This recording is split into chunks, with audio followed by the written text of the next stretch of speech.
queridos alunos, tudo bem com vocês? Vamos para mais uma aula. O assunto de hoje é entradas e bandeiras. O governo português resolveu organizar expedições. O que eram essas expedições? Era um grupo de pessoas que viajavam com uma finalidade específica para favorecer a expansão da colonização para o oeste e a descoberta de riquezas. Esse grupo deveria respeitar o limite marcado pelo Tratado de Tordesilhas.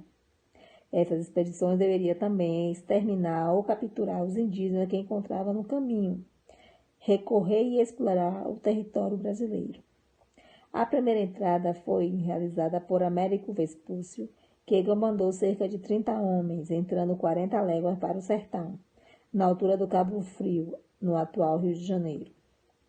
As entradas mais famosas foram de Marco de Azevedo Coutinho, Francisco de Souza, Jerônimo Leitão, Gabriel Soares de Souza, Francisco Espínola, Manuel Dias Fonseca e Pedro de Teixeira. As bandeiras. O que eram as bandeiras? As bandeiras, diferentemente das entradas, a bandeira era a expedição organizada pelos colonos portugueses, que decidiram se aventurar pelo interior do Brasil, sem autorização da corte portuguesa, ultrapassando o limite do Tratado de Tordesilhas. Grande parte das bandeiras partia de São Paulo ou de localidade em seu entorno, como Sorocaba, Itu, Taubaté e Porto Frio. As bandeiras eram compostas de várias pessoas. Existiam pessoas que as chefiavam, que eram os capitões. Existiam pessoas que a guiavam, que já conheciam as matas, os mamelucos. Ainda participava dela índios mansos, negros, padres, mulheres e crianças. Fazer parte das bandeiras não era nada fácil. Muito dela durava anos e era formada por uma grande quantidade de pessoas. Como ele fazia descoberta, num território desconhecido, enfrentava muita dificuldade, como fome, ataque de índios, animais selvagens, doenças, entre outros. Para que as pessoas da bandeira pudessem sobreviver, os bandeirantes, ao montarem seu acampamento em uma determinada região, também organizavam uma plantação. Enquanto a colheita não podia ser feita, as pessoas exploravam alimentos da espécie vegetais nativa. Também procuravam acampar próximo ao rio para ter água. O rio mais comum para isso era o Tietê, o Paraíba e o Paraná. Como não era oficiais bandeira, ela ultrapassava o limite do Tratado de Tordesilhas e adentrava em terra espanhola. Tais terras foram posteriormente acrescentadas ao território brasileiro.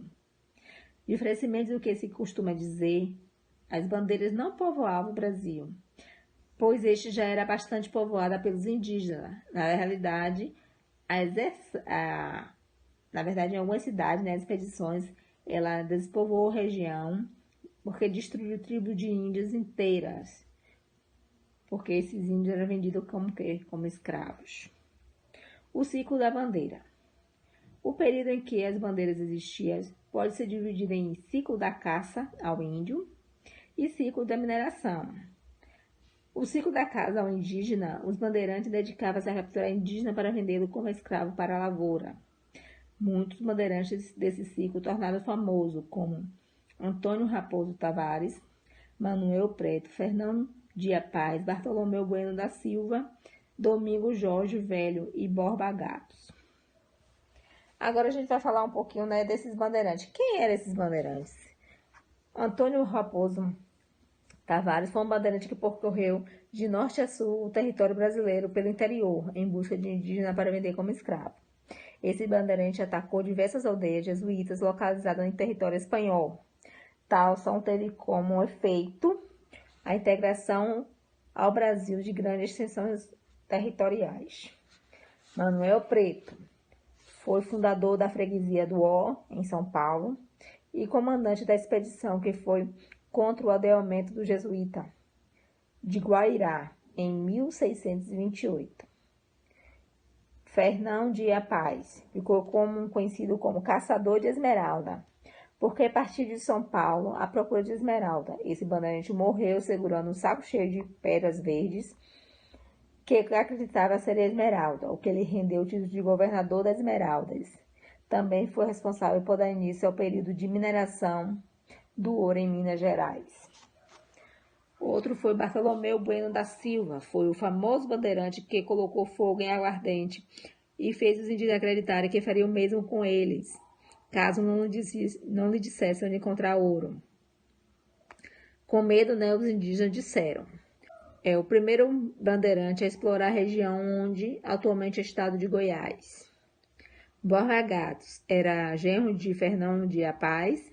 Esse bandeirante foi acusado de assassinar o administrador-geral das Minas, Dom Rodrigo Castelo Branco, o que fez com que se refugiasse no sertão, onde então descobriu ouro na Serra Sabaracapaçu, no Rio das Velhas. Depois passou a ter um grande prestígio.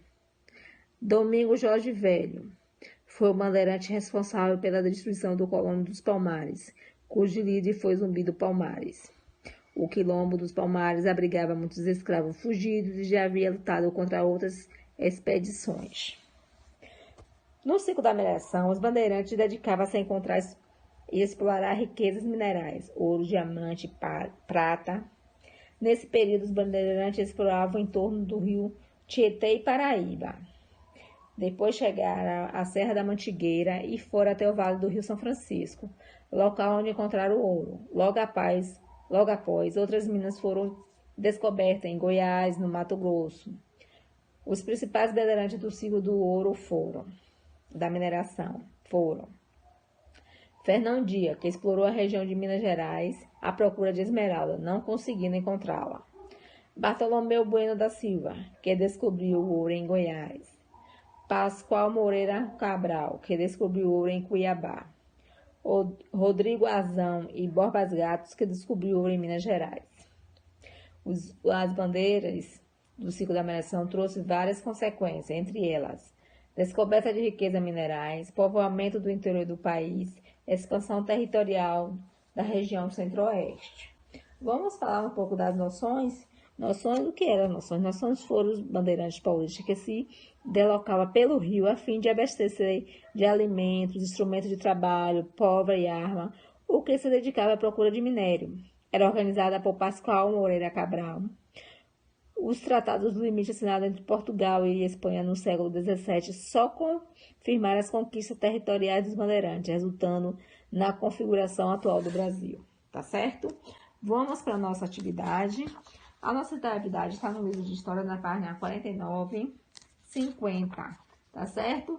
E também no livro de reforço, nas páginas 79. A todos os meus alunos, um abraço. Família e escola, uma parceria perfeita.